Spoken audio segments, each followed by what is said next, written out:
Kurusu était un puceau raté certifié, forcé par le gouvernement à participer à un programme de mariage avec des demi-humains.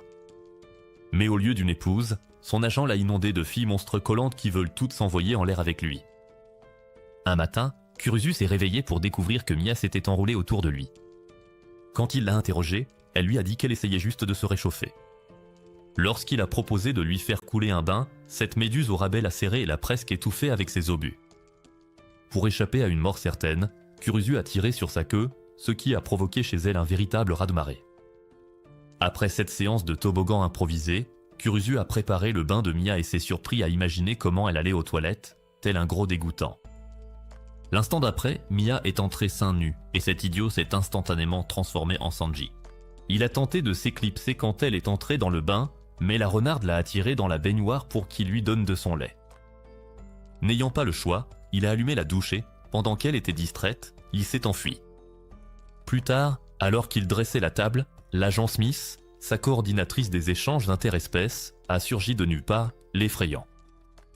Elle a prétendu venir faire ses contrôles de routine pour s'assurer qu'il n'avait enfreint aucune loi sur les échanges interespèces. La loi la plus importante était que les humains ne devaient pas blesser les demi-humains, sous peine de sanctions sévères. Kurusu l'ignorait pendant qu'elle jacassait, alors elle s'est approchée pour lui murmurer que faire de Mia une femme était aussi illégal. Kurusu l'a assuré qu'il ne tenterait jamais de conclure avec la fille serpent, mais Smith ne l'a pas cru et l'a prévenu qu'il finirait en prison et Mia renvoyée. Elle s'est ensuite approchée pour le taquiner, affirmant qu'il ne pourrait sûrement pas résister au charme féminin de Mia.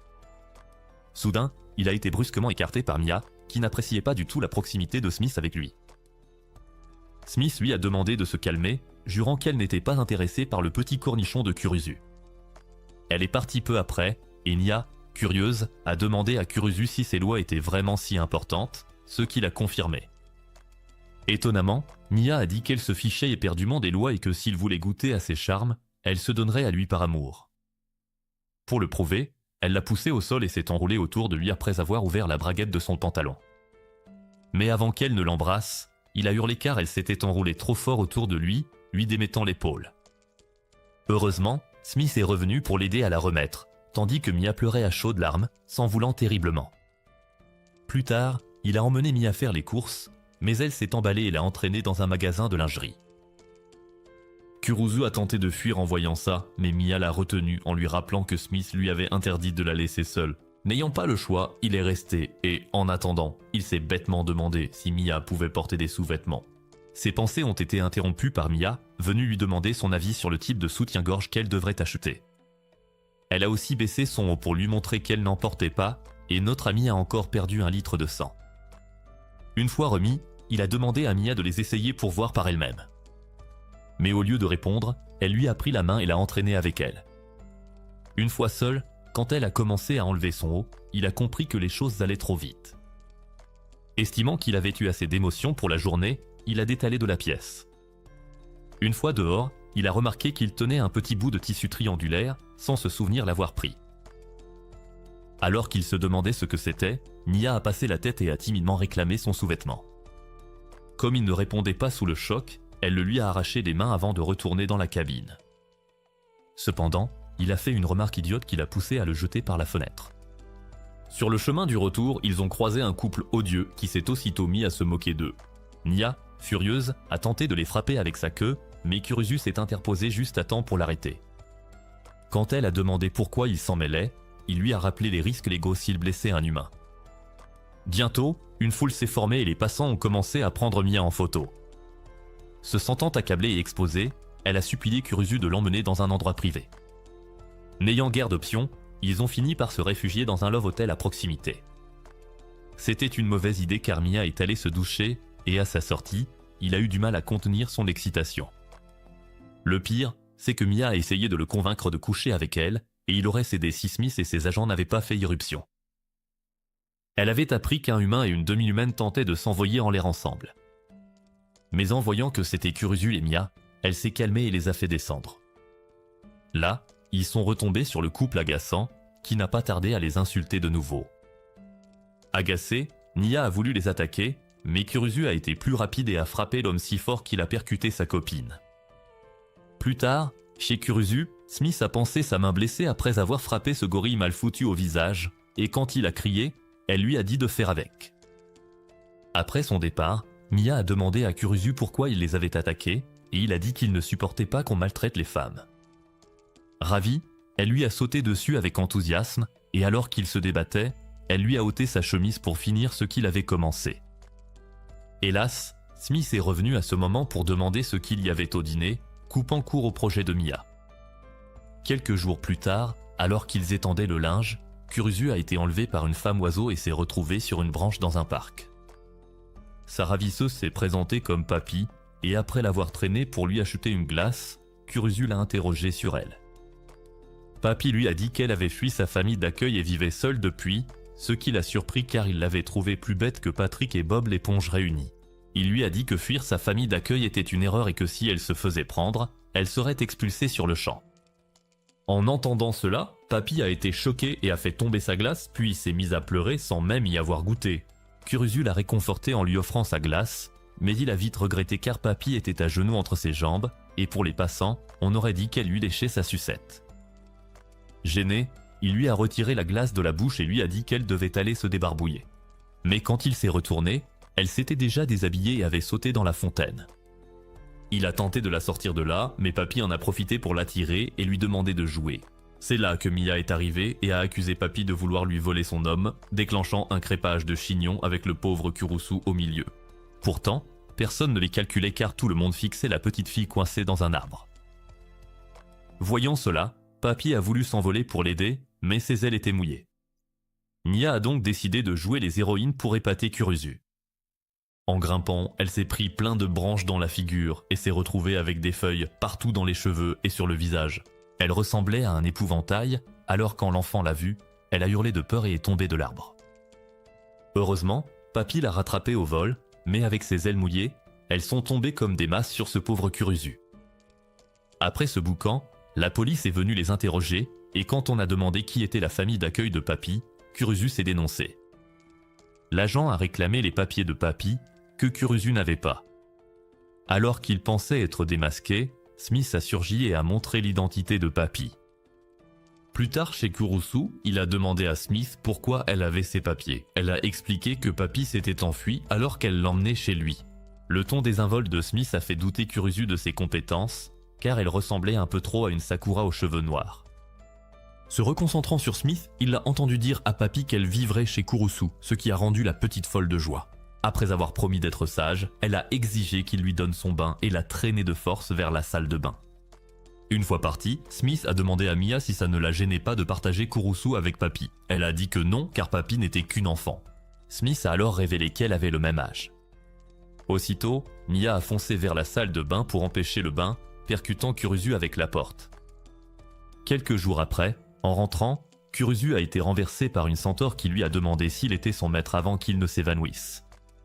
À son réveil, il a appelé Smith pour s'informer sur cette centaure armée. Elle lui a dit que Centaurea avait le droit de choisir sa famille d'accueil selon la tradition de son peuple. Après l'appel, Kurusu discutait avec elle quand un voleur à l'arraché en scooter a failli les percuter de plein fouet. Centaurea a vite écarté Kurusu et il s'est retrouvé le visage enfoui entre ses deux magnifiques attributs. Une fois libéré de cette étreinte, il a expliqué que cet homme était le voleur de sacs qui sévissait dans le quartier. Centaurea a donc décidé de devenir la centaure sympa du quartier et d'attraper l'homme. Elle a demandé à Kurusu de l'aider et il a accepté, mais quand il a tenté de monter sur son dos, elle l'a frappé au visage en disant que seul son maître pouvait la monter. Peu après, une fois le problème de monte réglé, ils ont rattrapé le voleur, mais il a accéléré quand Centaurea lui a ordonné de se rendre. Alors que la poursuite s'intensifiait, l'homme a tenté de les ralentir en fonçant dans des bouteilles d'eau en cours de livraison. Centaurea les a tranchées avec son épée et s'est retrouvé trempé, tandis que le pauvre Kurusu hurlait comme une fillette effrayée. Voyant que Centaurea n'abandonnait pas, l'homme a changé de voie, alors elle a sauté sur l'arrière d'un camion pour continuer à le poursuivre. Son petit numéro l'a aidé à rattraper l'homme plus vite, mais alors qu'elle le tenait en respect, Kurusu a soudainement agrippé ses seins, la faisant hurler de lâcher prise. Kurusu a ignoré ses cris car il essayait juste de ne pas tomber, mais cela a ouvert sa chemise par accident, dévoilant sa poitrine à cet homme de goût. Aussitôt, il a saigné du nez, a perdu le contrôle et a percuté des pots de peinture, tandis que Centaurea a couru jusqu'à s'écraser contre une porte de garage. Embarrassée, elle a juré de s'occuper de Kurusu, mais quand elle a voulu prendre son épée, elle avait disparu. C'est alors que le voleur s'est approché d'elle avec son épée et a tenté de la frapper. Cependant, Kurusu, confiant en sa chance, s'est interposé et s'est fait couper au passage. De retour chez lui, Kurusu, couvert de bandages, a expliqué ce qui s'était passé à Smith au téléphone. Heureusement, l'épée était factice, il n'a donc pas été gravement blessé. Smith lui a dit qu'il était stupide d'avoir tenté d'attraper le voleur, mais il a rétorqué que c'était l'idée de Santorea, alors elle a demandé s'il était monté sur son dos. Sans lui laisser le temps de répondre, elle a expliqué que si Santorea l'avait permis, c'était bon, mais que sans son consentement, cela revenait à la souiller. À ce moment, Kurusu a remarqué Santorea caché derrière la porte et s'est aussitôt mise à genoux pour implorer son pardon pour son ignorance. Santorea a dit que c'était plutôt sa faute à elle et l'a remercié de lui avoir sauvé la vie, après quoi elle lui a juré fidélité. Juste au moment où elle lui demandait de devenir son maître, Mia et Papy ont fait irruption, coupant court à sa réponse. Mia a exigé de savoir qui était Santorea, tandis que Papy a juste demandé s'il y avait à manger. Quelques jours après l'arrivée de Santorea, Mia a réuni les filles au salon sous prétexte de revoir la loi sur les échanges d'interespèces.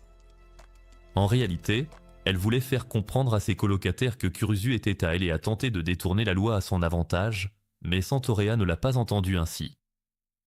Leur dispute a cessé quand Kurusu, avec une trace de sabot sur le visage, est entré pour dire à Santorea que Smith voulait qu'elle remplisse sa demande d'hébergement.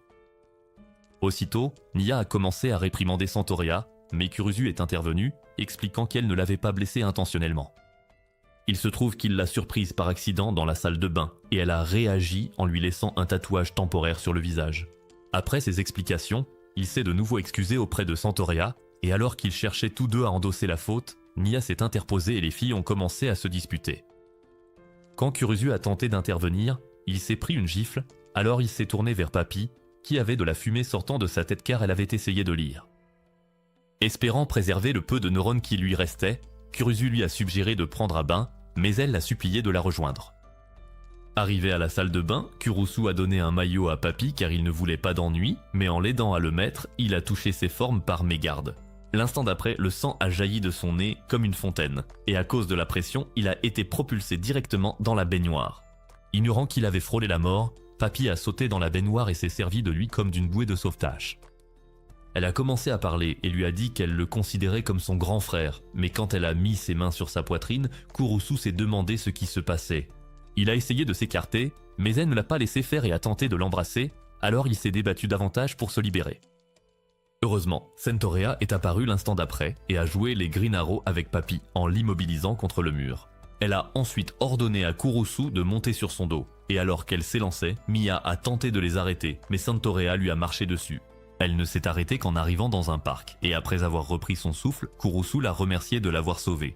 Elle a répondu que c'était son devoir de servante de le servir et de le protéger, mais Kurusu lui a conseillé de se détendre un peu. Comme il n'était pas encore prêt à rentrer, Kurusu a demandé à Santorea ce qu'elle voulait faire, et elle a demandé timidement s'il pouvait se tenir la main.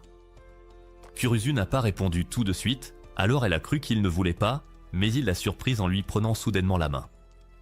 Alors qu'elle rougissait, Kurusu a essayé de la faire parler, mais ils ont été interrompus par Mia tombée du ciel, qui a grondé Papy pour l'avoir lâchée comme un colis.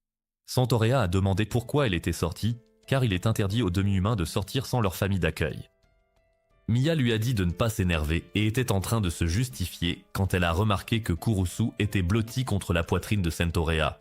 Rongée par la jalousie, Mia l'a écarté et a accusé Santorea de l'avoir kidnappé pour pouvoir le séduire. Elles ont commencé à tirailler le pauvre garçon, alors Papy s'en est mêlé, croyant à un jeu, et a plaqué le visage de Kurusu contre sa poitrine plate. C'est alors que Smith est arrivé et a tenté d'endormir les filles avec un fusil hypodermique, mais elle a accidentellement touché Kurusu. Il a repris connaissance chez lui plus tard, et en voyant Smith, il a demandé où étaient passées les filles. Au moment où Smith montrait la porte fermée, les filles ont fait irruption et ont commencé à s'excuser en se sentant coupables. Il leur a dit de ne pas s'en vouloir, car la seule coupable était l'incompétente Smith qui se prenait pour une tireuse d'élite hors pair. Il a dit aux filles quelle était sa famille, et Smith a alors révélé que Kurusu devrait en épouser une car la loi sur les échanges avait été modifiée. Cette nuit-là, Kurusu est resté au lit sans pouvoir fermer l'œil, car les paroles de Smith tournaient en boucle dans sa tête. Juste à ce moment-là, Nia a frappé à la porte. Elle s'est inquiétée pour lui, notant qu'il semblait troublé, et a demandé si c'était parce qu'il ne voulait pas épouser une demi-humaine. Kurusu a admis qu'il ne savait pas comment gérer ce mariage, n'ayant jamais été en couple auparavant. Mia fut soulagée d'apprendre qu'il n'avait aucune objection à en épouser une, puis s'est glissée dans la chambre pour tenter de batifoler. Avant qu'elle ne commence, Papy a fait irruption par la fenêtre, éjectant Mia de Kurusu pour prendre sa place. Confus, Kurusu a remarqué que Papy n'était pas vêtue correctement et a tenté de la couvrir, mais elle a refusé. Alors qu'elle baissait son pantalon pour libérer son engin, Sentorea a défoncé la porte, l'arrêtant net. Kurusu l'a remercié de l'avoir secouru et lui a demandé si elle savait pourquoi Mia et Papy agissaient ainsi. Sentorea a expliqué que lors de la pleine lune, les demi-humains entraient toujours en chaleur. Il lui a alors demandé pourquoi elle n'était pas affectée et elle a prétendu maîtriser la suppression du désir. Pourtant, l'instant d'après, elle a posé les mains de Kurusu sur sa poitrine et quand il s'est retiré, elle a tenté de le séduire en déboutonnant sa chemise. Voir ses atouts sans armure a fait saigner du nez Kurusu, mais il a décidé de partir en voyant que Papy et Mia reprenaient connaissance. Caché dans la cuisine, il a reçu un appel de Smith qui disait avoir oublié de le prévenir pour la pleine lune. Kurusu a dit à Seth incapable de se carrer ses avertissements où il pense, car il était trop occupé à essayer de rester puceau. Ignorant son impolitesse, Smith a demandé s'il avait choisi laquelle épouser, et il a répondu que non. Elle lui a alors dit d'arrêter d'être lâche comme Usopp et de décider pour éviter les ennuis avec les filles. Elle lui a conseillé de prendre des glaçons pour les calmer, mais alors qu'il cherchait dans le frigo, les filles l'ont trouvé et lui ont sauté dessus. Elles ne se sont reculées qu'en voyant la tache rouge au sol, pensant l'avoir blessé. Cependant, quand Kurusu s'est levé, elles ont réalisé qu'il était tombé sur la bouteille de ketchup. Il les a rassurées, mais juste quand elles semblaient s'être calmées, elles ont tenté de le traire à nouveau. Le lendemain matin, Kurusu a réveillé les filles en disant qu'il devait parler. En le voyant, les filles ont été choquées et lui ont demandé s'il allait bien. Il a répondu qu'il allait bien et a annoncé qu'il sortirait avec chacune d'elles en vue d'un mariage, avant de s'effondrer. Ce soir-là, Nia est descendue voir ce que Kurusu avait préparé pour le dîner et s'est fait attaquer par un slim. Plus tard, alors qu'elle était sur le canapé, un gant sur le front, Kurusu s'est demandé ce qu'il avait attaqué et Sentorea a dit que c'était un proche de Rimuru. Kurusu fut surpris, ignorant l'existence des monstres slim, alors Sentorea a expliqué que c'était une espèce non reconnue par les humains. Alors que Sentorea promettait de le défendre contre les slimes, celui-ci a émergé du bol d'eau que Kurusu utilisait. Sentorea a tenté de le trancher avec son épée, mais il a esquivé sa lame. Le sim les a ensuite attaqués tous les deux, les laissant dans un état gluant sur le sol. Cependant, Kurusu s'est vite éclipsé vers la salle de bain après avoir vu Sentorea, car cela lui donnait des pensées impures. Une fois là-bas, il s'est demandé s'il devait appeler Smith pour l'informer de sa nouvelle locataire. Mais cette idée s'est envolée quand Sentorea a frappé à la porte et a demandé si elle pouvait le rejoindre. Sans réfléchir aux conséquences, il lui a dit qu'elle le pouvait, alors la jument sexy est entrée après s'être déshabillée. Son apparence l'a surpris, mais elle l'a assuré qu'elle ne cherchait pas à réveiller son petit soldat, car elle voulait juste le protéger au cas où le slime apparaîtrait. En bougeant, elle a glissé par accident à cause du slime et a atterri sur Kurusu, lui mettant ses pastèques en plein visage. Cependant, elle a mis sa gêne de côté et a admis qu'elle avait besoin d'aide pour nettoyer le slime sur son corps. En vrai gentleman, Kurusu a accepté de l'aider. Mais alors qu'il la frottait, Sentorea lui a soudain demandé d'arrêter car ses mains touchaient ses pêches. Réalisant son erreur, il a décidé de laver une autre partie de son corps, mais a fini par lui tâter les miches à la place. Comme les choses dérapaient, ils ont décidé d'aller dans la baignoire. Et pendant qu'ils trempaient, Kurusu s'est demandé ce que ce sim pouvait bien vouloir. Sentorea a dit qu'il cherchait de l'eau, ce qui a poussé Kurusu à noter qu'il était dans la plus grande source d'eau de la maison. Juste au moment où il suggérait de partir, il a remarqué le sim qui les observait depuis le plafond. Sentorea a tout de suite cherché son épée, oubliant qu'il était au bain, et a accidentellement saisi le manche de Kurusu. Réalisant ce qu'elle venait de faire, elle a reculé sous le choc et est tombée de la baignoire, se cognant la tête. Le slim a alors enroulé ses tentacules autour de Kurusu, le poussant à le supplier de ne pas le manger. Mais au lieu de le dévorer, le slime a pris une forme féminine, le prenant totalement au dépourvu. Elle a frotté son corps contre son visage avant de le laver, lui faisant réaliser qu'elle imitait ce que Sentorea faisait plus tôt. Kurusu a essayé de lui parler, mais elle n'a pas répondu, ce qui lui a fait supposer qu'elle ne pouvait pas parler. Alors qu'elle lui enfonçait la tête dans son corps, Kurusu a commencé à étouffer et a fini par sauter dans le bain. Plus tard, après toute cette agitation, ils sont descendus et Sentorea a félicité Kurusu.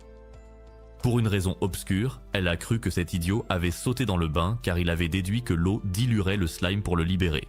Kurusu a remarqué que c'était un pari risqué car pour autant qu'il sache, le slime aurait pu absorber toute l'eau et devenir un kaiju.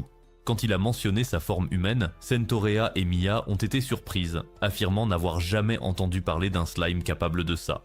Kurusu a alors suggéré d'en informer Smith pour éviter tout problème éventuel. Mais en se retournant, ils ont remarqué que le slime était en train de jouer avec Papy. Le lendemain, Kurusu a dû intervenir quand Sentorea et Mia ont voulu attaquer le slime car il avait pris leurs affaires et les avait englués. Papy, qui appelait le Simsu, l'a aussi défendu, affirmant qu'elle n'avait pas fait exprès de toucher à leurs affaires. Confus, Kurusu a exigé une explication, alors Papy a expliqué qu'elle avait nommé le Simsu. L'instant d'après, Su a répété le nom, surprenant Mia, qui ne s'attendait pas à ce qu'une créature jugée sans intelligence puisse parler. Kurusu a dû préciser que Su était douée pour imiter ce qu'elle observait et entendait. Sentorea a ensuite dit qu'il fallait des vêtements pour Su, alors Kurusu lui a donné un imperméable et des bottes de pluie, car c'étaient les seuls articles qui n'absorbaient pas l'eau. Pendant que Su était distraite par Papy, Sentorea et Mia ont pris Kurusu à part et lui ont dit que s'ils ne signalaient pas le slime, ils auraient des ennuis. Kurusu a rétorqué que comme personne n'avait jamais vu de slime auparavant, rien ne garantissait qu'elle serait renvoyée chez elle. Alors qu'il réfléchissait à la situation, Kurusu a entendu Papy s'envoler avec Su et a décidé de les suivre. Il les a suivis jusqu'au bord de la rivière, où Su a remarqué l'eau et a commencé à se débattre, ce qui a fait que Papy l'a lâché pile sur Kurusu. Après l'atterrissage, Papy a demandé pourquoi elle avait fait ça, et Kurusu a expliqué que c'était parce que Su avait peur que l'eau ne l'emporte. Kurusu a ensuite demandé pourquoi Papy s'était enfui, ce à quoi elle a répondu que c'était parce qu'elle les avait entendus comploter pour la faire arrêter. Même si elle n'avait rien fait de mal, Kurusu a dit que c'était parce qu'il craignait que Su soit dangereuse puisqu'elle l'avait presque isekeisé. Mais Papy lui a rappelé qu'il avait aussi failli mourir à cause des autres. Pendant qu'il parlait encore, un groupe d'enfants s'est approché et a invité Papy à jouer avec eux, ce que Kurusu a autorisé. Alors qu'elle partait jouer avec les enfants, Kurusu est restée en retrait et a regardé, remarquant que Su s'était même jointe à eux à un moment donné. Lorsqu'ils se sont déplacés au bord de la route pour continuer à jouer, l'un des enfants est allé dans la rue pour ramasser son chapeau juste au moment où Kurusu a aperçu Truck-kun qui arrivait. Malheureusement, il était trop loin pour intervenir, mais Su l'a attrapé et a utilisé son corps pour amortir l'impact du camion. La petite fille a remercié Su de lui avoir sauvé la vie, mais ils ont alors réalisé que Su était coincée et ne pouvait plus bouger. Quand le mur a fini par céder, elle est tombée avec lui. Papy a tendu la main pour la rattraper, mais Su a lâché sa main et a chuté. Pendant un instant, Papy a cru avoir perdu son amie jusqu'à ce qu'elle entende la voix de Su. Se précipitant au bord du pont, ils ont regardé en bas et ont vu Su saine et sauve à l'arrière d'un camion. Il semblait que Kurusu avait réussi à le conduire sur place juste à temps pour la rattraper. Ils ont finalement fait leurs adieux aux enfants et Kurusu a appelé chez lui pour informer Mia et Sentorea qu'il ramenait Su avec lui, mais les a prévenus de ne pas laisser Smith apprendre l'existence de Su. Il a raccroché quand Mia a tenté de lui dire quelque chose, et quand ils sont rentrés, il s'est retrouvé face à face avec Smith. Cela a poussé Mia à convoquer une réunion d'urgence pour discuter de ce qu'il fallait faire dessus maintenant que Smith l'avait vu.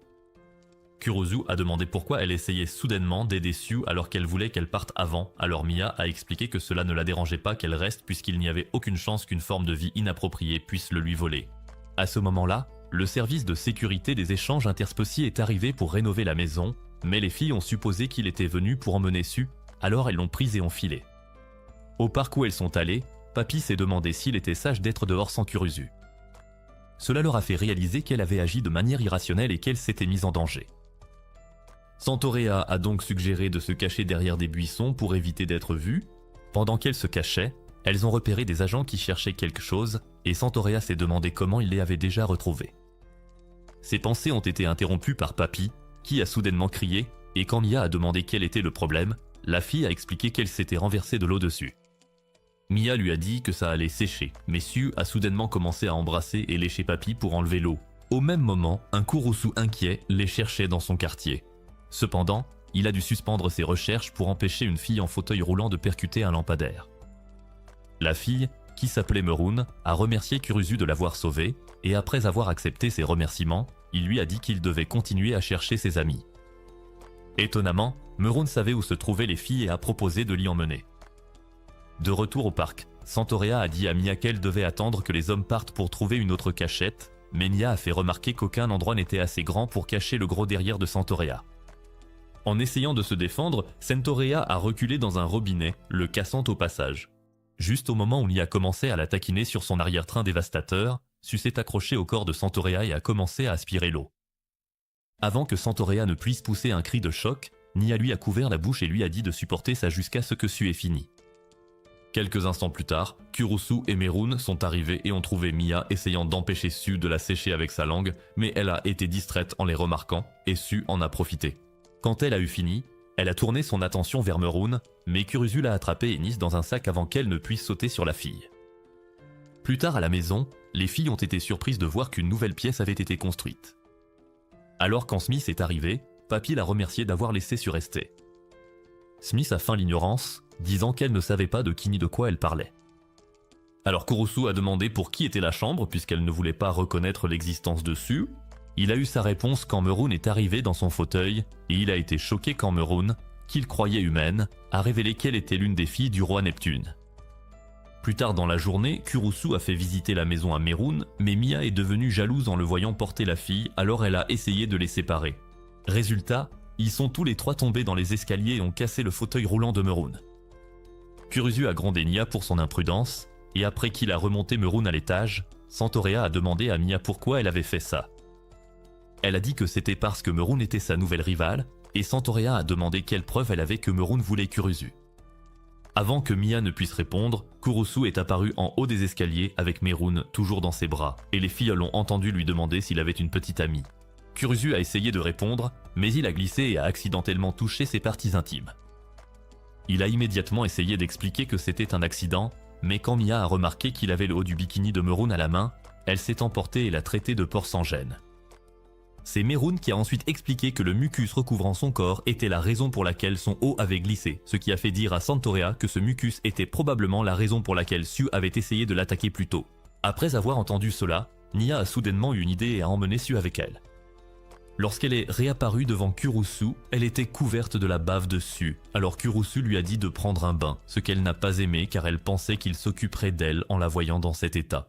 Après son bain, elle s'est plainte à Centaurea de ses inquiétudes concernant Merun, mais Centaurea lui a dit qu'elle exagérait et qu'elle laissait sa jalousie maladive contrôler ses pensées et ses actes. Voyant que Centaurea n'était pas de son côté, Mia a décidé de prendre les choses en main et de s'en prendre à Merun.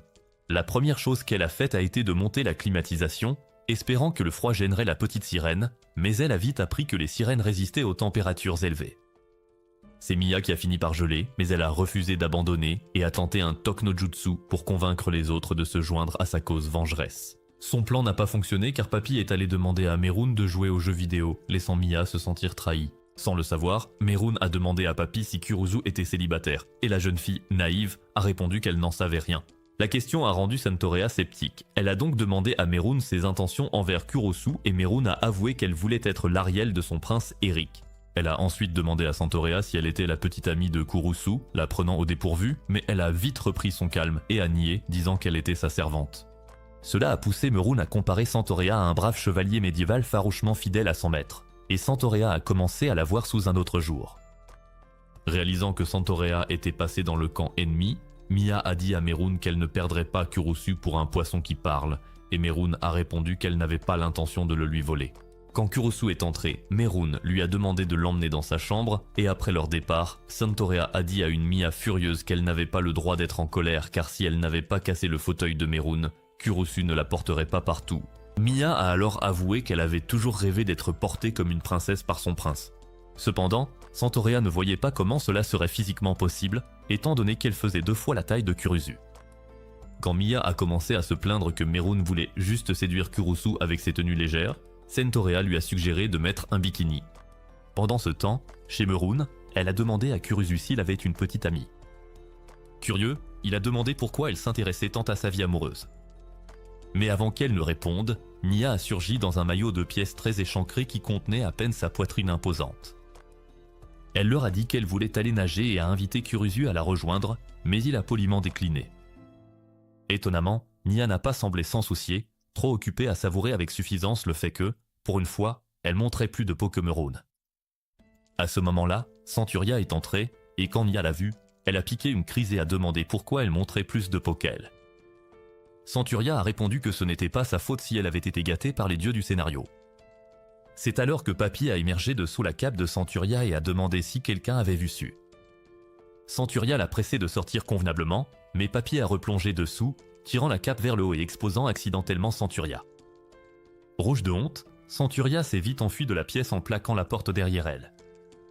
Pendant ce temps, Mia s'est de nouveau tournée vers Kurusu et Murun juste à temps pour les voir sauter dans la piscine, enlacés l'un à l'autre. Jalouse et impulsive, Mia a sauté après eux, mais l'eau était bien plus froide et profonde qu'elle ne l'imaginait. Alors qu'elle coulait, le froid l'a submergée et elle a commencé à perdre connaissance. Dans le brouillard, elle a entendu Kurusu l'appeler, et peu après, elle a ouvert les yeux pour se retrouver dans ses bras alors qu'il refaisait surface. Reconnaissante, elle l'a remercié doucement, et Murun, visiblement inquiète, a tendrement serré Mia dans ses bras. Soudain, Su s'est jeté sur la tête de Kurusu, s'y agrippant fermement. Murun a noté calmement que Su était sans doute déshydratée, ce qui expliquerait son comportement agressif de tout à l'heure. En entendant cela, Mia a ressenti un élan de culpabilité pour la façon dont elle s'était comportée. Finalement, les deux filles sont allées prendre un bain ensemble. Mia en a profité pour s'excuser de sa jalousie, mais Murun a dit qu'elle n'avait même rien remarqué. Déterminée, Mia a déclaré qu'elle continuerait à se battre pour avoir une chance d'épouser Kurusu. En réponse, Murun a dit qu'elle l'encouragerait volontiers tant que Mia accepterait qu'elle soit la maîtresse de Kurusu. Quelques jours plus tard, alors que Mia se prenait pour Gordon Ramsay, son plat a pris feu, mais elle a refusé l'aide de Kurusu et l'a éteint elle-même. Elle a ensuite annoncé qu'elle s'occuperait de la cuisine désormais et a commencé à s'imaginer mariée à Kurusu.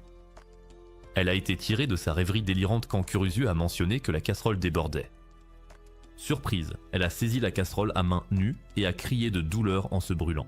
Kurusu se tenait devant sa porte, essayant de la convaincre de sortir. Il l'a rassurée en disant qu'elle n'était pas la première à rater un plat et l'a encouragée à réessayer.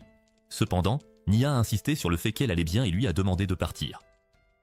Avant de s'en aller, Kurusu a repéré quelque chose de brillant sur le sol et s'est demandé si c'était un morceau de papier.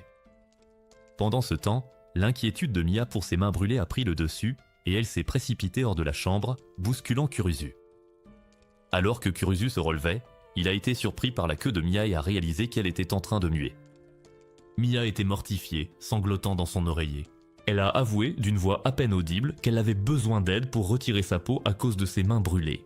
Kurusu a tenté de la rassurer en lui rappelant qu'il l'avait déjà vue sans vêtements. Cependant, Mia soutenait qu'être vue nue était préférable à être vue en train de muer. Pourtant, Kurusu a insisté pour l'aider, et alors qu'il décollait la peau, elle a enroulé sa queue autour de son cou car il a touché son point sensible. Cela n'a pas arrêté Kurusu, et après avoir retiré le dernier morceau de peau, il a dit à Mia de s'allonger sur le dos pour qu'il puisse retirer celle de devant. Avant cela, Mia lui a couvert les yeux avec sa queue pour l'empêcher de voir l'entrée découverte de sa chambre des secrets. Pendant que Kurusu travaillait, il a de nouveau touché le point sensible de Mia, ce qui l'a poussé à repousser ses mains, mais il n'a pas arrêté. Elle lui a ensuite dit de peler par la droite, sans préciser de quelle droite elle parlait, alors Kurusu a accidentellement mis ses mains dans son entrée. L'idiot n'avait aucune idée de ce qu'il venait de faire, et avant qu'il ne puisse finir sa phrase, Mia a tordu son corps, manquant de l'envoyer dans l'autre monde. Pour remercier Kurusu, Mia lui a préparé un dîner, et quand Kurusu l'a vu, il était sûr que ce serait son dernier repas. Cependant, il était trop gentil pour lui dire que sa nourriture était immangeable, alors il a tout mangé. Il a fini de manger juste au retour des autres, et Centaurea a demandé pourquoi la maison sentait la décharge, ce à quoi Mia a fièrement répondu que c'était sa cuisine. Inquiète, Centaurea a demandé si elle avait pris la recette dans un livre, et Mia a dit qu'elle avait appris en regardant Kurusu cuisiner. Elle a révélé à Kurusu que les filles avaient été les premières à goûter le plat, ce qui expliquait pourquoi elle semblait avoir vomi frites et boyaux toute la journée. Kurusu lui a demandé si elle avait goûté elle-même, et elle a répondu que non car elle perdait toujours l'appétit pendant sa mue. Un autre jour, quand Kurusu est rentrée, Papy l'a informé qu'elle était sur le point de pondre un œuf. Aussitôt, les filles se sont jetées sur lui, pensant qu'il s'était passé quelque chose entre eux, mais Papy a expliqué que c'était un œuf non fécondé, alors elles se sont excusées. L'instant d'après, quelqu'un a sonné à la porte et quand Kurusu a ouvert, il a vu un homme à l'allure louche. Pour une raison inconnue, l'homme, Kasegi, savait que Papy allait pondre et a dit vouloir l'inclure dans son documentaire sur les échanges interespèces. Au lieu de l'envoyer balader, ils l'ont laissé entrer pour les interviewer et il a demandé à voir la chambre de chaque fille. Murun fut la première à lui montrer sa chambre et alors qu'il la filmait en train de nager dans la piscine, il lui a demandé sans gêne si elle portait des sous-vêtements. Nia a fait remarquer que sa question était aussi louche que lui, mais il a juré que c'était uniquement pour le bien du documentaire. Il a ensuite demandé à Meroun de montrer comment elle sortait de l'eau, mais son haut a glissé, dévoilant sa poitrine à tout le monde. Elle a replongé dans l'eau par embarras, et Kurusu a réprimandé l'homme pour avoir filmé Meroun ainsi, mais il a assuré qu'il couperait ça au montage. Ils sont ensuite allés dans la chambre de Santorea, et alors qu'elle tentait de faire visiter la pièce, il l'a coupée pour lui demander si elle portait des protège-sabots. Santorea a répondu que son espèce ne portait pas de sous-vêtements, alors l'idiot cultivé a saisi ses 500 prévenir, prétendant vouloir vérifier si elle disait la vérité. Aussitôt, Santorea a dégainé son épée pour l'attaquer, mais Kazuji a dit qu'il faisait ça pour obtenir des réponses pour le public qui voulait savoir. Après cela, il est allé dans la chambre de Mia et lui a aussi demandé si elle portait des sous-vêtements. Quand Mia a dit que oui, il a zoomé sur elle et lui a dit de lui montrer, mais elle a repoussé sa caméra vers le sac contenant sa peau de mue. En le voyant, Kazuji a demandé s'il pouvait la voir, mais Mia a refusé, alors il lui a dit qu'il la voulait pour des recherches utiles pour l'aider à épouser un humain. À la mention du mariage, Nia a cédé et a donné sa peau de mue à Kazuji.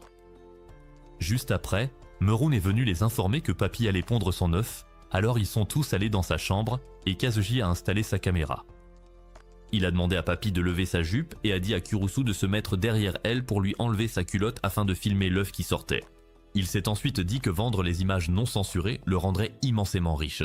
Cependant, il n'avait pas réalisé que Su avait fixé un tentacule sur sa tête et répétait tout ce qu'il pensait tout haut, révélant ses mensonges. Agacés, les filles ont exigé qu'il leur donne toutes les images filmées, ainsi que la peau de Mia, mais Kazuji a refusé, affirmant qu'elle lui appartenait. Voyant cela, Kurusu lui a lancé un œuf ordinaire, et alors que Kazuji se précipitait pour l'attraper, Kurusu a frappé l'idiot au visage. Alors que les filles louaient l'héroïsme de Kurusu, Meroun a attiré leur attention sur Papy, qui était sur le point de pondre son œuf. Tout le monde s'est rassemblé pour l'encourager, mais Nia a couvert les yeux de Kurusu avec sa queue, refusant de le laisser regarder. Ce soir-là, en attendant que Mia finisse le dîner, Smith, passé plus tôt, a dit discrètement à Kurusu que le nom et l'adresse sur la carte du prétendu réalisateur étaient faux, mais a promis d'enquêter. Après cela, Kurusu a demandé à Papy où elle avait mis son œuf et elle a répondu qu'elle l'avait placé dans le réfrigérateur. Kurusu a prévenu que c'était risqué car quelqu'un pourrait le confondre avec un œuf ordinaire et le cuisiner. À ce moment-là, Nia est apparue avec un œuf à la main et a annoncé qu'ils allaient manger des œufs durs. Pendant ce temps, ailleurs dans un appartement, Kazuji enroulait du fil tout en déplorant ses pertes. Une demi-humaine araignée, le remarquant, lui a demandé s'il avait besoin d'aide. Il lui a sèchement dit de se taire et de ne pas faire la maligne, car son fil lui rapportait gros. Lorsqu'il a exigé qu'elle range le fil au même endroit, elle l'a emballé dedans à la place. Un autre jour, quelque part en ville, des orques ont pris en otage les employés et les clients d'une librairie. La police ne pouvait rien faire à cause de la loi sur les espèces, alors Smith a dit au chef de la police de tout laisser à son équipe. Le chef n'était pas ravi de confier le travail à Smith, vu son incompétence et sa négligence passée, mais il a accepté faute d'autre choix. À ce moment-là, des coups de feu ont retenti à l'intérieur du magasin. Il s'est avéré que le chef des orques a senti quelqu'un caché dans le plafond et a tiré sur elle. Après sa chute, il a contacté le centre de commandement pour les informer qu'il s'était débarrassé de l'agent envoyé. Cela a agacé le chef, mais avant qu'il ne s'emporte, Smith lui a demandé de se calmer, l'assurant que tout se passait comme prévu. De retour dans le magasin, les orques ont traîné une lycéenne cachée vers l'entrée, et quand elle a vu l'agent mort, elle a hurlé. Elle a tenté de s'enfuir, mais la porte était bloquée, et alors qu'elle se débattait en tirant sur les stores, le chef s'est approché d'elle. Sans qu'il le sache, les stores ouverts ont permis aux tireurs d'élite postés sur un immeuble lointain de viser la librairie et d'ouvrir le feu.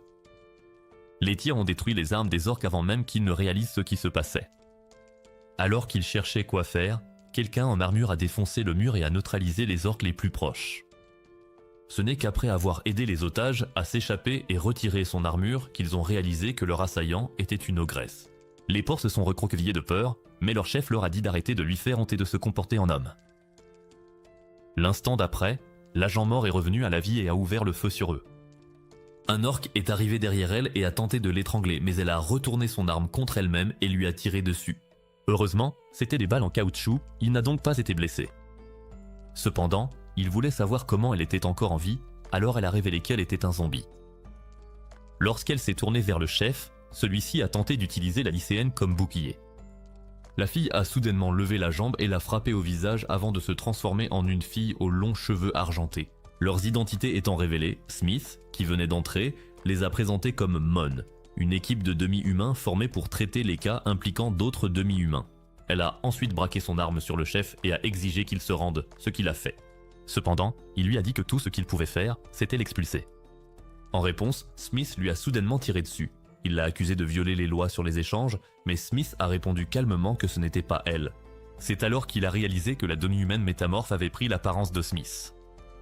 Plus tard, Kazuji, toujours enveloppé dans une toile d'araignée, a réussi à appeler la police, qui a envoyé les filles de Mon.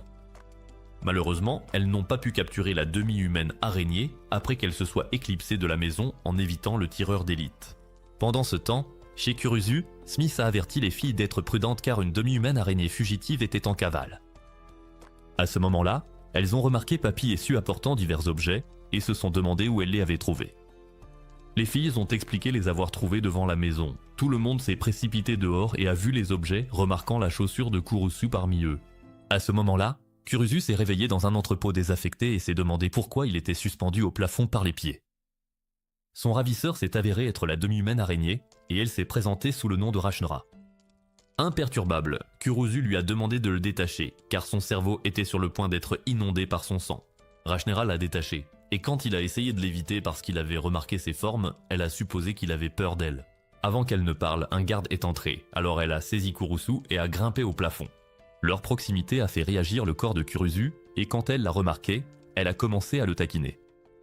Il a tenté de parler, mais elle l'a bâillonné avec ses toiles, le garde n'a entendu que des bruits étouffés et a fui. Seul, Rachnera s'est enhardi et a poussé le visage de Kurusu contre sa poitrine, puis l'a lâché en le voyant tout rouge. Pendant qu'il pendait au plafond, elle s'est excitée, et alors qu'elle jouait avec lui, Kurusu a lutté pour ne pas jouir. Désespéré, il a mordu la toile pour se libérer, mais il n'est pas tombé car ses pieds étaient encore liés. Finalement, Rachnera l'a libéré et au lieu de fuir, il a demandé pourquoi elle n'était pas dans sa famille d'accueil. Elle a expliqué que sa famille l'avait vendue à Kazuji, qui profitait d'elle pour gagner de l'argent. Il a tenté de compatir, mais elle a dit ne pas vouloir de sa pitié et qu'il était comme tous les autres. Quand elle a dit qu'il n'aimait que son côté humain, Kurusu l'a surprise en disant qu'elle avait des jambes superbes. Rachnera l'a traité de pervers cultivé et de perdant inexpérimenté vu à quel point elle l'avait troublé. Soudain, une lumière vive a envahi les lieux et on a entendu la voix de Smith depuis l'extérieur. Au début, Kurusu n'a pas compris pourquoi Smith venait avec ses agents, mais Rachnera a dit que c'était pour elle. En entendant cela, il lui a conseillé de fuir, mais elle a refusé, disant que son aide la faisait l'apprécier davantage. Plus tard, au calme, Smith s'est excusé auprès de Rachnera de l'avoir négligée et d'avoir laissé Kazuji la maltraiter. Rachnera a alors suggéré de rester avec Kurusu, ravissant Smith qui ne voulait pas stresser à lui chercher un foyer. Peu après l'arrivée de Rachnera, Mia a tenté de liguer les filles contre elle, la voyant comme sa nouvelle rivale. Cependant, elle a remarqué qu'elle s'entendait bien avec Rachnera. Santorea était la seule à ne pas flatter l'araignée, mais aux grandes dames de Mia, elle a dit accepter sa présence. À ce moment, Kurusu a fini la vaisselle et a voulu sortir, mais Santorea s'est mise à le suivre de très près. Quand il a demandé si ça allait, Santorea a dit faire son devoir de servante et qu'elle le suivrait partout. Kurusu a alors dit maladroitement devoir aller aux toilettes, et Santorea s'est retournée, toute gênée. Devant la porte des toilettes, Nia a tenté de convaincre Santorea qu'on ne pouvait pas faire confiance à Rachnera. Santorea lui a répondu de ne pas agir comme les humains et d'arrêter de juger les autres sur les apparences. Soudain, elles ont entendu Kurusu crier, ce qui les a poussées à se précipiter dans les toilettes pour voir. En entrant, elles ont trouvé Kurusu ligoté avec Rachnera à ses côtés, mais elle n'a donné qu'une vague explication. Plus tard cette nuit-là, Kurusu allait se coucher quand il s'est retrouvé piégé dans la toile de Rachnera. Rachnera a sauté du plafond et a annoncé qu'elle voulait lui apprendre comment devenir un homme. À l'aide de ses toiles, elle a scellé la porte pour éviter toute interruption, mais avant qu'elle ne puisse commencer, Santorea a forcé la porte, a sorti Kurusu de la toile et a sauté par la fenêtre. Alors qu'il galopait dans la rue, Santorea a remarqué que les gens les regardaient bizarrement. Kurusu a essayé de lui dire que leur attention se portait surtout sur ses seins qui ballottaient, mais elle ne lui a pas laissé le temps de s'expliquer. Elle était occupée à se réprimander pour avoir jugé Rachnera sur son apparence, tout comme les humains les jugeaient souvent. Lorsqu'ils se sont enfin arrêtés, il est descendu de son dos, mais le même couple agaçant qui semblait toujours croiser Kurusu est arrivé avec un groupe de personnes. Ils ont ri en voyant Santorea et ont commencé à se moquer d'elle, en faisant des commentaires stupides et désobligeants. Kurusu a tenté de la défendre, mais Santorea a insisté sur le fait qu'il ne devait pas perdre son temps avec des moins que rien. Le groupe a ensuite tourné son attention vers Kurusu, alors Santorea a sorti son épée pour les menacer, mais l'homme Harry et lui a rappelé que la loi était de son côté. L'instant d'après, certains de ses amis ont attrapé Kurusu et d'autres se sont saisis de Santorea. Cependant, avant qu'il ne puisse lui faire quoi que ce soit, Rachnéra est intervenu, l'attachant lui et ses amis. Bien qu'effrayé, il a essayé de faire bonne figure et a dit qu'il les dénoncerait à la police. Rachnéra s'est approché de lui et l'a mis au défi de tenter sa chance, mais il a eu tellement peur qu'il s'est évanoui. Lorsque Santorea a mentionné qu'elle pourrait avoir des ennuis pour avoir blessé Kurusu, Rachnéra a balayé ses inquiétudes, disant que tout irait bien tant que personne ne le saurait. Santorea l'a alors remercié, mais Rachnéra n'a pas répondu car elle était trop occupée à ligoter Kurusu. L'instant d'après, elle a suggéré de trouver un motel pour passer la nuit, mais Santorea, ne faisant pas confiance à la fille araignée pour ne pas toucher à l'engin de Kurusu, a frappé Rachnéra et a repris Kurusu.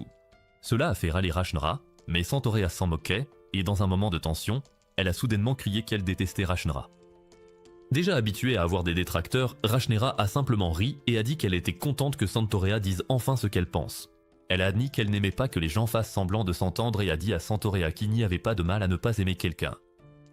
Santorea a été déconcertée, et en regardant Rachnéra et Kurusu s'éloigner, elle a réalisé que Rachnéra était quelqu'un en qui elle pouvait avoir confiance. Le lendemain, Kurusu a eu de la fièvre, alors Mia a décidé que ce serait elle qui le soignerait. Cependant, Smith a fait irruption par la fenêtre et a ordonné aux filles de sortir de la chambre. Elle a expliqué qu'il pourrait avoir contracté un virus et que s'il n'était pas mis en quarantaine, il pourrait se propager aux filles et potentiellement causer une pandémie. Smith a alors déclaré qu'elle assumerait la responsabilité de le soigner. Malheureusement, elle s'est avérée aussi utile qu'un pistolet sans balles, car elle n'a pas tardé à s'endormir. Voyant cela, Nia a insisté pour s'occuper elle-même de Kurusu, mais Santorea lui a rappelé le danger d'infection. D'un autre côté, Murun a pensé que ce serait l'occasion idéale de réaliser sa fin tragique. L'ignorant, elles ont décidé d'envoyer la seule personne qui ne risquait pas d'être infectée, Su. Su a frappé à la porte de Kurusu et il l'a invité à entrer, pensant par erreur qu'il s'agissait de Santorea. Quand il a vu Su, il a été surpris, car il ne s'attendait pas à ce que les filles utilisent la capacité de mimétisme de Su à leur avantage. Elle lui avait appris à s'occuper de lui, et non seulement à imiter leur voix, mais aussi la façon unique de chaque fille de prendre soin de lui. Ce n'est que lorsque Su a lu les pensées de Kurusu qu'elle a découvert qu'il était tombé malade parce qu'il était sorti sous la pluie pour la chercher. En continuant à lire ses pensées, elle a réalisé qu'il avait besoin d'eau, alors elle lui en a donné. Quand Kurusu a repris ses esprits, il a remarqué qu'elle était en train de l'allaiter. Surpris, il a reculé et s'est rendu compte qu'il se sentait mieux. Il a ensuite demandé à Su si c'était elle qui s'était occupée de lui, mais elle est restée silencieuse. Alors qu'il l'a remerciée, les filles ont fait irruption dans la pièce, demandant s'il allait bien. Kurusu a répondu qu'il allait bien grâce à Su, ce qui les a poussés à la féliciter. Puis, à la surprise générale, Su a pris la parole. Elle s'est excusée auprès de Kurusu d'être la cause de sa maladie et lui a déclaré son amour. Alors que les autres étaient étonnés par sa capacité à parler, Nia était particulièrement inquiète de la déclaration d'amour de Su. À ce moment-là, Smith est entré dans la pièce et a demandé pourquoi tout le monde était là. Cependant, avant qu'il ne puisse répondre, elle a éternué, incitant tout le monde à garder ses distances. Quelques jours plus tard, Kurusu a retrouvé Smith dans un café pour discuter de certains problèmes. Cependant, les deux n'avaient aucune idée que les filles avaient secrètement suivi Kurusu. Alors qu'elle les observait de l'extérieur, Mia s'est plainte que Kurusu la trompait, mais Santorea lui a dit d'arrêter de faire comme s'ils étaient vraiment ensemble. De plus, elle a dit qu'elle n'avait aucun moyen de savoir pourquoi Smith et Kurusu se voyaient car elle ne pouvait pas entrer dans le café sans attirer l'attention. Soudain, elles se sont tournées vers Su et ont eu une idée qui consistait à exploiter le pauvre Slim. Elles ont tenté d'utiliser sa capacité pour espionner Smith et Kurusu afin de savoir s'il avait vraiment un rendez-vous. Malheureusement, leur mission ne se passait pas bien et elles ont dû faire face à de nombreux défis. Mia a été la seule à réussir à s'approcher de leur cible, mais elle les a perdus lorsqu'ils sont entrés dans un Love Hotel. Alors qu'elle rôdait, Rachnéra est soudainement apparue et l'a fait sursauter, la traitant de pathétique pour avoir espionné Kurusu. Ignorant ses paroles, Mia a demandé pourquoi Rachnéra l'avait suivie, et Rachnéra a révélé qu'elle était motivée par les mêmes raisons pour lesquelles elle avait suivi Smith et Kurusu. Rachnéra a ensuite attaché ses toiles aux fenêtres et les a utilisées pour écouter les conversations en dessous. Lorsqu'elle a localisé Smith et Kurusu grâce à leur voix, elle s'est déplacée pour les interrompre. Mia a essayé de l'arrêter, mais Rachna était déterminée à les surprendre dans une situation compromettante pour s'en servir comme moyen de chantage. Alors que Mia tentait de faire descendre Rachna, la fenêtre s'est soudainement ouverte et elles ont été tirées à l'intérieur. À leur grande surprise, elles se sont retrouvées face à toute l'escouade Mon, y compris Smith et Kurusu. Smith a expliqué plus tard que Kurusu avait reçu une lettre de menace et qu'elle avait organisé un faux rendez-vous pour débusquer le coupable. Cependant, puisque les filles avaient décidé de s'incruster, elle a suggéré que Kurusu emmène plutôt les filles en rendez-vous pour voir si le coupable agirait. Le premier rendez-vous était avec Nia et Meroun. Cependant, Nia a clairement fait savoir qu'elle n'aimait pas l'idée que Meroun soit là. Meroun, de son côté, a assuré à Nia qu'elle n'était là que pour jouer les entremetteuses et rien de plus. Kurusu a tenté de les prévenir d'agir normalement quand il a remarqué Tio, censé être leur garde du corps, qui attirait l'attention par sa taille. Ils se sont rendus à l'aquarium, où le personnel a traité Meroun comme une reine. À l'intérieur, Meroun leur a donné un pass gratuit puis les a laissés explorer par eux-mêmes. Ils ont visité plusieurs expositions, et devant l'une d'elles, Nia a montré 2 poissons qui semblaient s'embrasser. Cela a mené à un moment intense entre elle et Kurusu, et juste avant qu'ils ne s'embrassent, Meroun est apparu, les interrompant pour parler des poissons. Ils se sont brusquement écartés, et Nia, furieuse, a tenté d'étrangler Meroun. Ensuite, ils sont allés au spectacle de dauphins, où ils ont découvert que Meroun faisait partie du spectacle. Alors que Mia disait à Kurusu de ne pas attirer l'attention, Meroun l'a interpellé depuis la scène, ce qui l'a gêné. Pendant le spectacle, Kurusu admirait Meroun et n'a pas remarqué que Mia était partie, jalouse. En râlant contre Kurusu, elle a bousculé un homme lézard, qui l'a invité à passer du temps avec lui. Tio a informé Smith et l'a prévenu de surveiller Nia, car le coupable pourrait viser les filles en utilisant Kurusu comme excuse. Alors que Mia et l'homme lézard étaient sur un bateau au milieu d'un lac, Mia a raconté son rendez-vous avec Kurusu. L'homme lézard a exprimé son mépris, traitant Kurusu d'abruti pour avoir emmené une autre fille. Mia a défendu Kurusu, mais l'homme lézard l'a critiqué pour avoir cru les paroles d'un humain sans valeur. Ce changement soudain d'attitude a surpris Mia, mais elle n'en a rien dit. L'homme lézard a insisté sur le fait qu'ils devaient être ensemble, affirmant que si Kurusu était l'obstacle, il l'éliminerait. Cela a poussé Mia à lui demander pourquoi il était si délirant et possessif. De plus, elle a souligné que bien que les hommes lézards ressemblent aux serpents, ils ne sont pas pareils. Mais l'homme lézard a révélé être un dragon triton, rappelant à Mia que le coupable avait signé d'un dé. Dès qu'il a voulu la toucher, Kurusu a foncé sur eux avec un pédalo. Après avoir aidé Mia à sortir de l'eau, le dragon triton furieux s'est approché à la nage et a commencé à hurler. Lassé de ses cris inutiles, Mia lui a lancé une canette, le faisant retomber dans l'eau. Kurusu s'est approché et a essayé d'aider le triton à enlever ses vêtements mouillés. Cependant, en déboutonnant sa chemise, il a été surpris de découvrir que le dragon triton était en fait une fille. Gênée, elle s'est vite couverte et a avoué qu'elle avait approché Mia car elle voulait devenir son amie. Nia a demandé pourquoi elle avait envoyé la lettre de menace, mais la fille a nié et s'est envolée en jurant de se venger. Sentant quelque chose la piquer dans la veste de Kurusu sur son épaule, Nia est devenue curieuse. Kurusu a sorti l'objet et lui a demandé de se retourner. Quand elle l'a fait, il lui a mis un collier autour du cou, disant qu'il pensait que ça lui irait bien. Folle de joie, elle l'a serré dans une étreinte à lui briser les os. Pendant ce temps, Smith avait capturé la dragonne et découvert que ce n'était pas elle qui avait envoyé la lettre.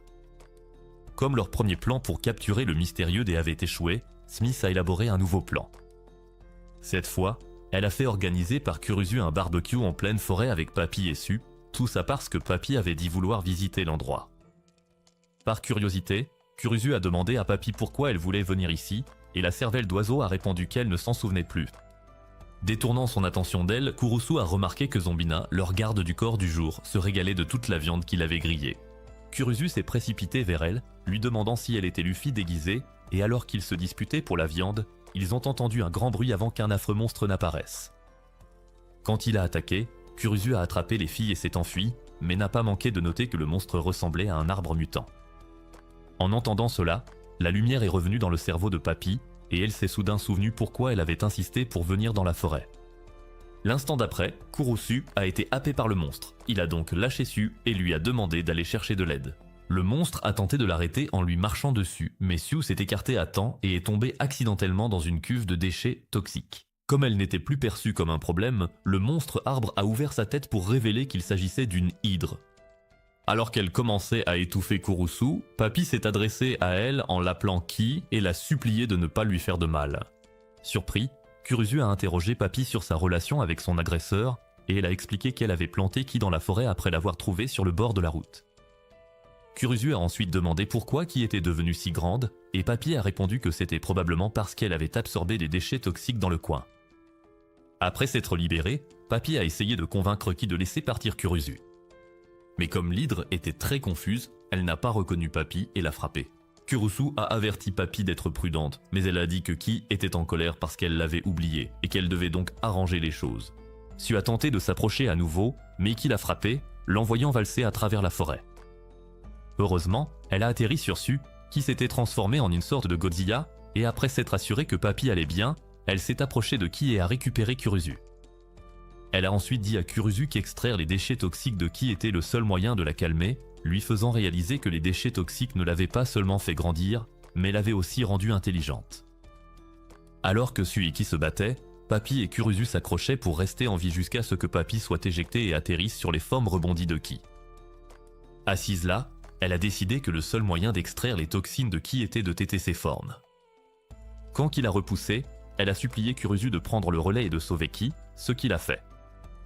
Peu après, Smith est arrivé, et après que Kurusu lui a dit que les déchets toxiques avaient fait perdre le contrôle à Ki, il l'a supplié de ne pas la punir pour ça. Smith a dit qu'elle ne le ferait pas et l'a informé que qu'il n'avait pas envoyé la lettre parce qu'elle ne savait pas écrire. Elle a ensuite promis de nettoyer les déchets et a demandé à Ki si elle voulait rester dans la forêt, ce à quoi elle a répondu oui.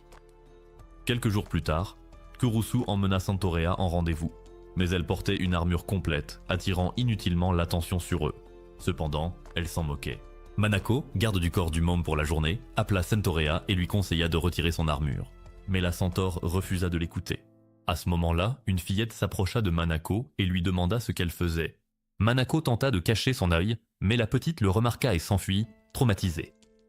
Manako fut perturbée par cette rencontre, mais la fillette se cacha derrière une porte et rit, disant qu'elle ne voulait pas que Manako interfère avec ses plans pour Santorea.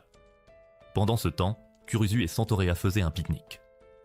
Alors que Kurusu croquait dans les sandwichs qu'elle avait préparés, Santorea lui demanda s'il les aimait. Kurusu répondit que oui, même si son expression suggérait le contraire. À ce moment-là, Rashnora, qui avait volé un sandwich, dit à Kurusu d'arrêter de mentir et d'admettre que les sandwichs de Santorea avaient un goût de sueur. Déçue par cette critique, Santorea s'excusa et s'en alla. Lorsqu'elle s'arrêta près d'un arbre, Lilith vola devant son visage et l'hypnotisa. Quand Kurusu la trouva dans son état d'hypnose, elle tenta de le maîtriser. Malgré ses efforts pour l'arrêter, son corps le trahit, provoquant un grave saignement de nez. Lilith regardait derrière des buissons, étonnée que son hypnose ait si bien fonctionné. Soudain, elle entendit un bruit, et en se retournant, elle se retrouva face à un sanglier auquel Pumba aurait aimé ressembler. Sursautant, elle s'enfuit en hurlant, poursuivie par le sanglier. Ce vacarme aida également Santorea à reprendre ses esprits. Kurusu remarqua la situation de Lilith et jeta sa veste à la figure du cochon, le faisant s'écraser contre un arbre. Le croyant inconscient, il lui tourna le dos, mais le sanglier se releva vite et tenta de l'attaquer. Heureusement, Santorea réussit à l'assommer à l'aide d'une bûche. Kurusu la félicita pour sa bravoure, mais Santorea sentit qu'elle ne lui avait causé que des ennuis et insista sur le fait qu'elle n'était pas digne de rester à ses côtés. Au lieu de lui répondre, Kurusu monta sur son dos, prétendant s'être foulé la cheville. Santorea fit remarquer qu'elle n'était utile qu'en tant que simple cheval. Cependant, Kurusu la serra dans ses bras et l'assura que, quelle que soit son utilité perçue, elle ne pourrait jamais être aussi inutile que Yamcha. Pendant ce temps, Rashnera avait ligoté Lilith et décidé de prendre tout son temps pour la torturer. Le plan pour débusquer le mystérieux dé se poursuivit et cette fois, Kurusu dut sortir avec les filles de l'escouade Mon. Le premier rendez-vous fut avec Tio et Kurusu faillit mourir d'épuisement à force d'être traîné d'un endroit à l'autre. Elle l'emmena dans un magasin de vêtements et lui demanda son avis sur la robe. Tio était plus grande que lui, alors quand il se retourna, il se retrouva face à sa poitrine presque nue et son cerveau bugga. Tio s'empressa d'aller dans la cabine d'essayage après s'être offusqué de la réaction de Kurusu, mais lorsqu'elle commença à avoir du mal à enlever la jupe, restée coincée au niveau de ses hanches, elle dut l'appeler à l'aide. En tirant sur la jupe, il baissa accidentellement ses sous-vêtements aussi, exposant ses fesses. Mortifié, Kurusu s'excusa abondamment et s'assit à l'extérieur. Tio continua de sangloter, déplorant qu'elle adorait la jupe, mais qu'elle ne la trouvait pas à sa taille. Kurusu proposa d'ajuster la jupe pour elle, et elle sortit de la cabine d'essayage, l'enlaçant avec gratitude. Cependant, elle réalisa vite qu'elle n'était qu'en sous-vêtements et se retira précipitamment dans la cabine. À ce moment-là, Zondina appela pour demander s'il avait vu quelqu'un de suspect, et Kurusu répondit que non. Zombina gloussa alors, disant qu'avec la présence intimidante de Tio, il était peu probable que quelqu'un les approche.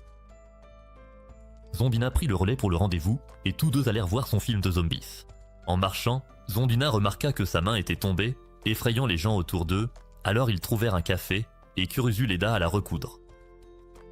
Elle lui demanda pourquoi il n'était pas dégoûté, et il répondit qu'elle n'avait rien de mal. Zombina en rit, mais décida de le taquiner et laissa tomber un de ses seins. Kurusu le ramassa, mais quand il réalisa ce que c'était, il faillit mourir de choc. Zombina ne put se retenir et éclata de rire avant de lui demander de l'aider à le recoudre. Pendant qu'il faisait ça, il demanda bêtement si elle avait mal, et Zondina lui rappela qu'elle était un zombie. Juste après, Kurusu remarqua du sang sur le sol et demanda à Zombina si elle saignait. Zombina dit qu'elle allait bien, et c'est là qu'ils réalisèrent qu'il saignait du nez à cause de toute cette excitation. Plus tard, Manako prit les devants pour le rendez-vous, mais choisit de marcher derrière Kurusu plutôt qu'à ses côtés. Kurusu se retourna et lui rappela qu'il était en rendez-vous, elle n'avait donc pas besoin de garder ses distances. Elle s'avança alors lentement vers lui, mais se cogna maladroitement contre chaque objet sur son chemin. Lorsqu'elle l'a enfin rejoint, elle lui a demandé s'il pouvait s'isoler. Kurusu a alors pensé qu'elle voulait mieux le connaître, mais elle a expliqué qu'elle était mal à l'aise dans la foule. Assise sur un banc, Manako s'est demandé si Kurusu ne faisait que semblant d'être gentil, et a décidé de le tester pour voir si ses yeux le trahiraient. Elle a attiré son attention et lui a demandé de la regarder, ce qu'il a fait. Pourtant, elle n'a vu ni haine ni peur dans son regard et s'est vite sentie dépassée par ce contact visuel prolongé.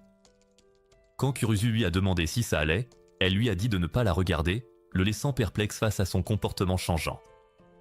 C'est alors qu'elle a remarqué une silhouette encapuchonnée qui les observait. Elle l'a confrontée, mais l'individu a fui.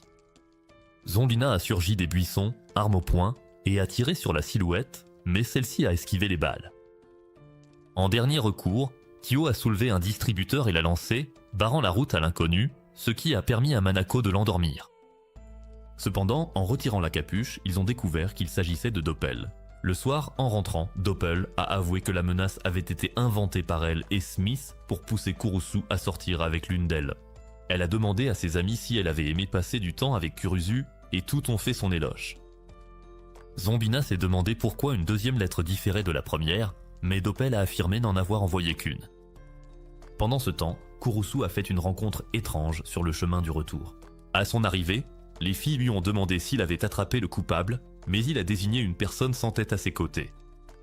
Les filles ont hurlé et Mia a tenté de mettre Kurusu à l'abri, mais elle a fini par tomber avec le corps sans tête. En levant les yeux, elle a vu le vide là où la tête aurait dû être et a poussé un cri avant de s'évanouir. Au salon, les filles ont interrogé Kurusu sur l'identité de l'inconnu. Il a expliqué l'avoir trouvée dans la rue et ramenée car il ne pouvait pas la laisser seule. Lorsqu'il a annoncé qu'il partait chercher sa tête, Rachnra a suggéré d'attendre le matin vu l'heure tardive, mais il tenait à la trouver sur le champ. Après sa déclaration, toutes les filles, sauf Rachnera, ont proposé de l'accompagner dans ses recherches. Alors qu'il cherchait des indices, le cri de Mia a soudainement déchiré le silence de la nuit.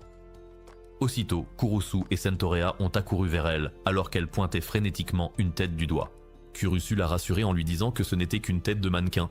Mais la tentative de réconfort de Sentorea n'a fait qu'empirer les choses quand elle a rappelé qu'il cherchait une tête coupée. Kurusu lui a lancé un regard désapprobateur, l'avertissant que de tels propos pourraient causer des ennuis. Avant même qu'il ne puisse souffler, Nia a de nouveau hurlé.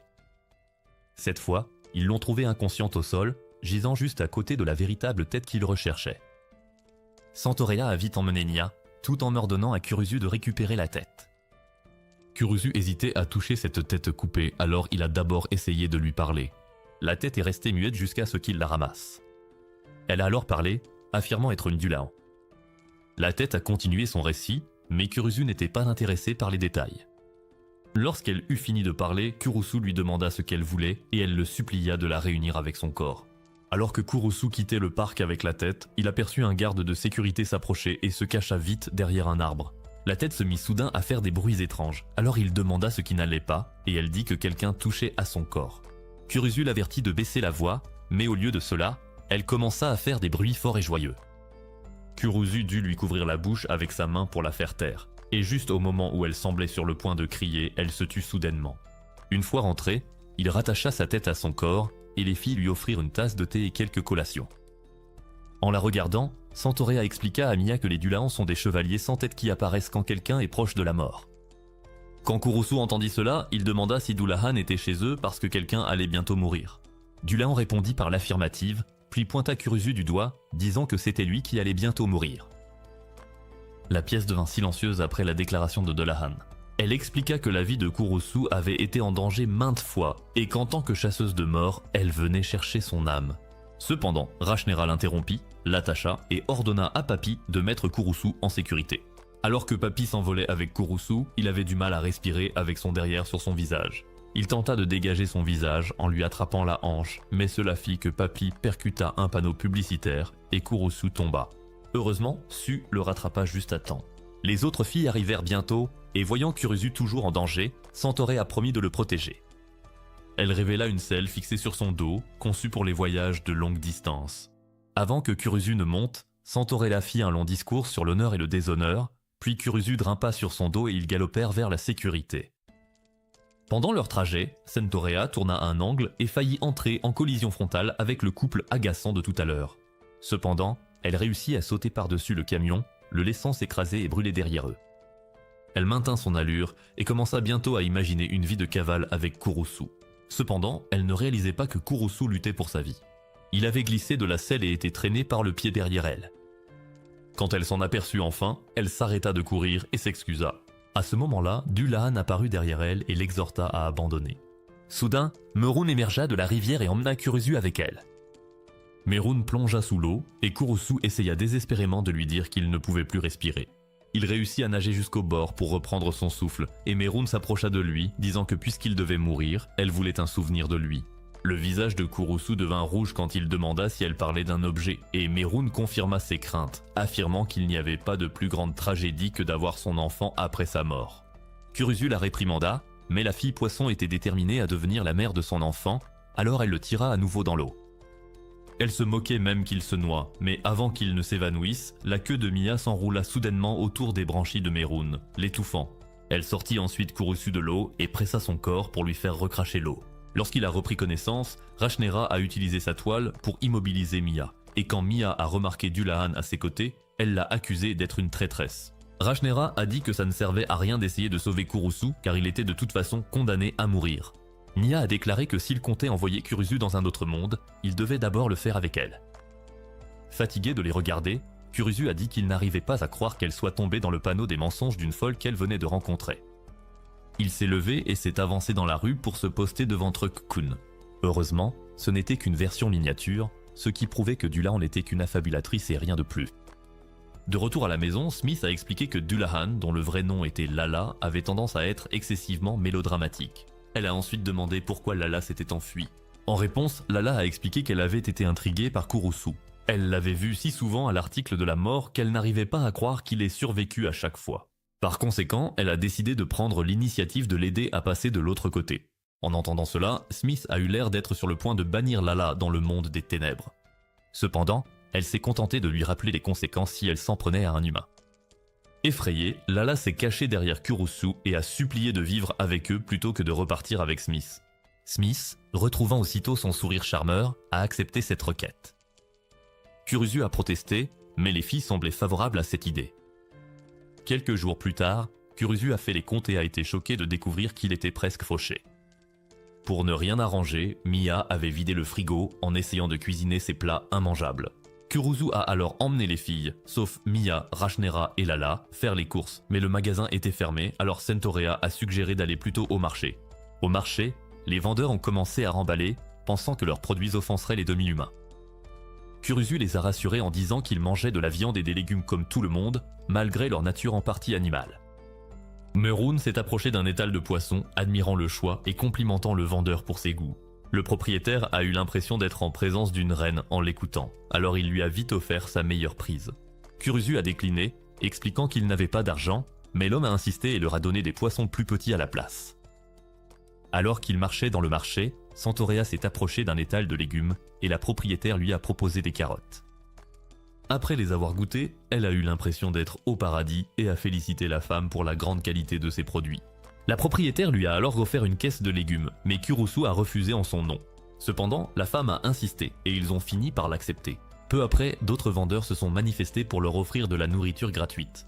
Kurusu se demandait comment ils allaient transporter tout ça, alors Meroun a suggéré que Santorea s'en charge. Santorea a d'abord hésité, disant qu'elle ne voulait pas être traitée comme une bête de somme, mais elle a fini par accepter quand Kurusu lui a demandé son aide. Quand il ne restait plus que lui et Su, il a mentionné qu'il lui fallait plus de nourriture car il n'était pas sûr que ce qu'il avait suffirait. Su l'a rassuré en disant qu'il n'avait pas à s'inquiéter pour elle, car la nourriture n'était pas très importante à ses yeux. Cependant, il a exprimé son désir que tout le monde mange ensemble, comme une famille. Su l'a ensuite conduit dans la forêt et a demandé à qui s'il pouvait cueillir des plantes. Au début, Ki semblait hésiter à les laisser faire. Dans une tentative ludique de la persuader, Su a attrapé Ki et a commencé à téter ses oranges. Kurusu a réussi à écarter Su et l'a interrogé sur ses actes. Su a expliqué qu'elle pensait que Ki voulait une faveur en échange des plantes. Ki les a alors emmenés dans une zone où poussaient quelques plantes.